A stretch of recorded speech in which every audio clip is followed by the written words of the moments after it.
देखो विरोधी विजु जनता दल हो कि कांग्रेस हो एमाने ओडिशा रे हेउथिबा रेल विकास को सही पारुना जो मानक सरकार 800 माने यूपीए सरकार समय रे ऑन एंड एवरेज वर्ष को मात्र 838 कोटी टंका आसुथिला एबे जते बेले 10,600 कोटी टंका आसुची बीजेडी एवं कांग्रेस उभय सुदु ओडिया भाषा रे कहले बाया ही छथि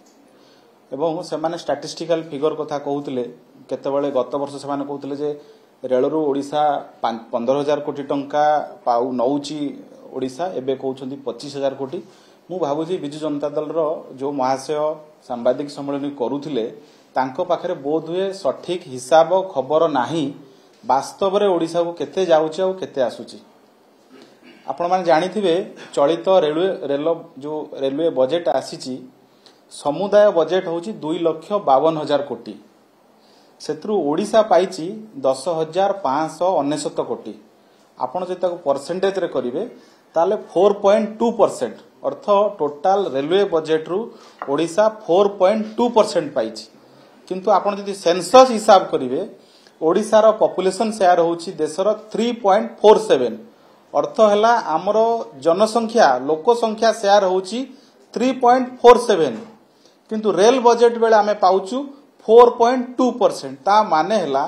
जनसंख्या आधार रे ओडिशा रेल रे अन्य राज्य मानक ठारू ओडिशा को आलोकेशन अधिक आसुची बोध हुए बिजु जनता दल रो जो बंधु आज सांबादिक सम्मेलन करूथिले बा अभियोग करूथिले से बोध हुए हिसाब किताब करि नाहंती तरबरिया भाव रे आसिकरी गणमाध्यम आगे कहिसंती दलीय चाप थाई पारे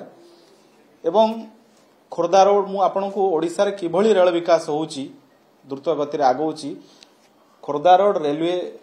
जो प्रकल्प चलची खोर्धा रोड बलांगीर सी 1994 मसीह से प्रकल्प अनुमोदन होती सेतेबेले किए सरकार थिला ता परवर्ती समय किए सरकार थिला कांग्रेस दल सरकार थिला ओडिशा रे बिजु जनता दल सरकार थिला केंद्र रे मध्य कांग्रेस दल सरकार थिला बिजु बाबू मध्य से समय जेतेबेले झुला सरकार थिला से समय मध्य जनता दल सेतेबेले शामिल थिला Khordha road railway Khordha road आ बलांगीर जो प्रकल्प 306 किलोमीटर टोटाल सेत्रु 245 किलोमीटर काम सरी गलानी 80% काम खोर्धा रोड रेलवे जो खोर्धा रोड बलांगीर रेल प्रकल्प काम सरी जाइछि ये जो 80 भाग काम होइछि 80% काम सरीछि ये सबु एई 10 वर्ष रहिछि 2014 रु 24 रे जदि आपण सामग्रिक भाव रे देखिबे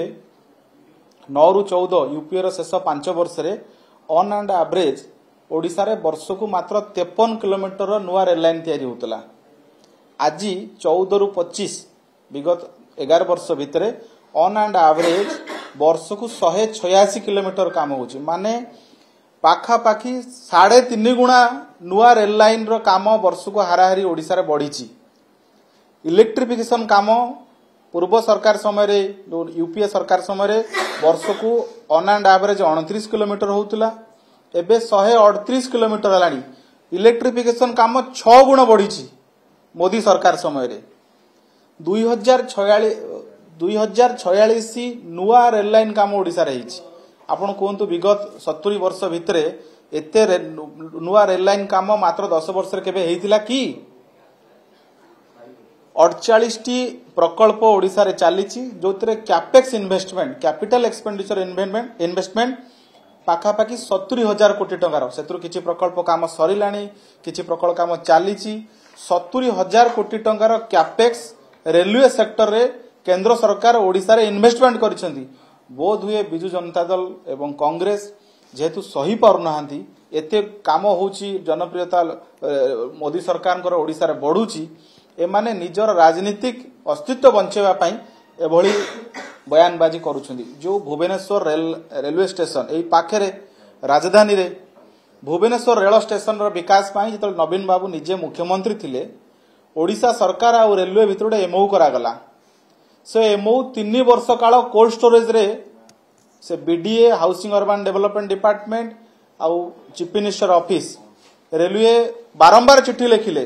3 वर्ष काल से एमओ को माने स्टैंड स्टिल करथिले परवर्ती समय केंद्र सरकार निष्पत्ति नेले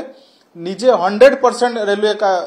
स्टेशन रो विकास रो काम धरले आज देखंतु भुवनेश्वर रेल स्टेशन को भली भाबरे काम आगेछि।